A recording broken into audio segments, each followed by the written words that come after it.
Subscribe to our YouTube channel and press the bell icon to get the latest update. नमस्कार, मैं हूं गंगा प्रसाद।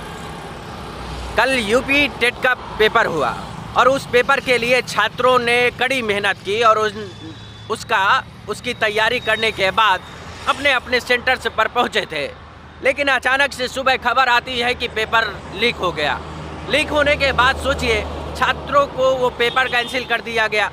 लेकिन सरकार ने इस बात का कभी वो नहीं लगाया होगा कि पूरे सेंटर्स के पेपर को रद्द करना क्या सही होगा या नहीं होगा।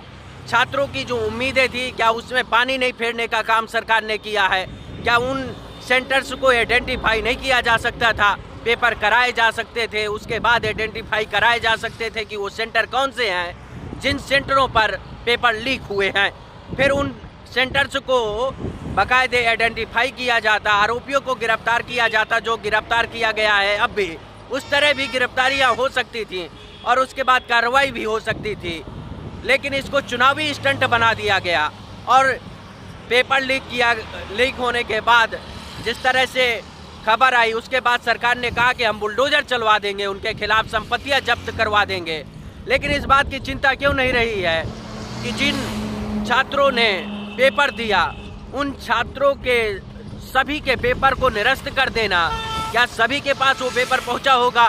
और अगर नहीं पहुंचा है तो फिर उन लोगों का क्या कसूर है जिन लोगों ने इस पेपर को देने के लिए कड़ी मेहनत की, आए सेंटर्स तक आए, रात गुजारी सड़कों पर, कहीं स्टेशन पर, कहीं रेल पर, कहीं बसों पर, कहीं अपनी गाड़ियों पर।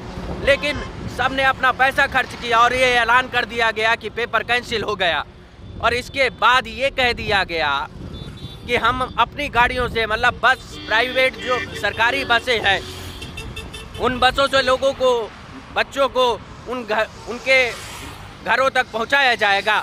बात सिर्फ ये नहीं है कि किराया नहीं लगेगा, लेकिन उनकी पीड़ा को तो समझना चाहिए ना कि वो सालों से तैयारी करते हैं और अचानक से एक दिन पेपर सेंटर तक पहुंच जाते हैं।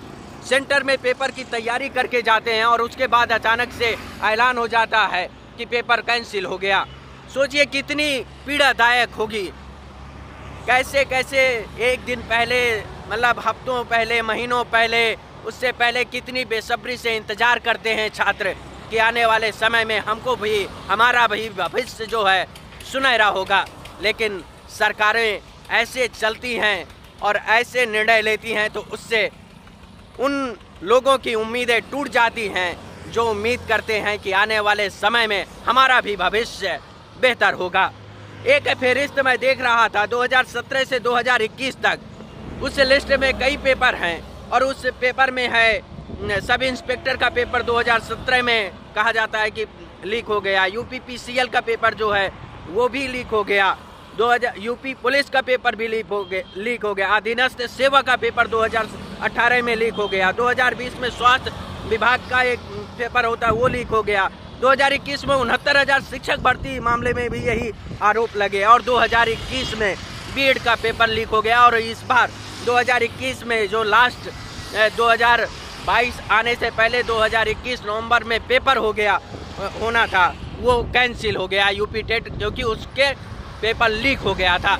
सोचिए कितनी पीड़ादायक होगा कि जो छात्र सालों से इंतजार करते हैं, जो छात्र एक दिन के लिए इस पेपर को देने के लिए कि इस पेपर को दे देंगे, उसके बाद हमारे नौकरी का रास्ता साफ हो जाएगा, और वो नहीं होता होगा तो कितना पीड़ा होती होगी।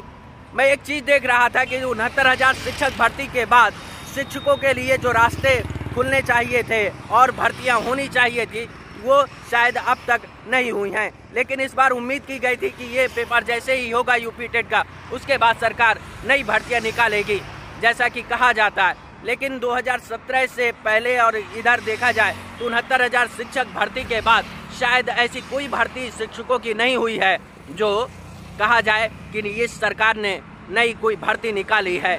लेकिन दावा किया जाता है कि 4.5 लाख छात्रों को, या मतलब बेरोजगारों को यूपी सरकार ने नौकरी दी है।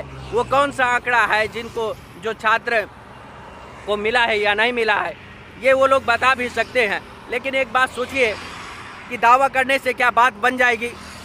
15 नवंबर को प्रयागराज में बेरोजगारों ने सरकार के खिलाफ प्रदर्शन किया था ये सब कोई जानता है। और उस प्रदर्शन के बाद ये दबाव बनाने की कोशिश भी हुई थी कि आने वाले समय में सरकार हमारे लिए नौकरी के रास्ते खोलेगी। लेकिन अब मानकर चलिए कि 2017 से 2021 और 22 में चुनाव हैं, तो लास्ट मौसम चुनावी सवर में सभी पार्टियां कूद चुकी हैं। मानकर चलिए कि दिसंबर ख़त्म होने को है, 1 महीने में अगर सरकार कह रही है कि हम पेपर कराएंगे, तो फिर भर्ती कब कराएगी? और भर्ती कराने के लिए उसके पास समय भी तो होना चाहिए। पेपर करा लेने के बाद ये कुल मिला के एक लटकाने का एक जरिया बन गया, क्योंकि दिसंबर ख़त्म होने के बाद जनवरी में आचार संहिता लग जाएगी और आचार संहिता लगने के बाद कोई भी भर्ती नहीं हो पाएगी। तो मानकर चलिए कि आने वाले समय में जो छात्र सपने देख रहे थे कि नौकरी मिल जाएगी, उन छात्रों को नौकरी मिलने का जो सपना है वो एक तरह से चकनाचूर हो गया। नमस्कार।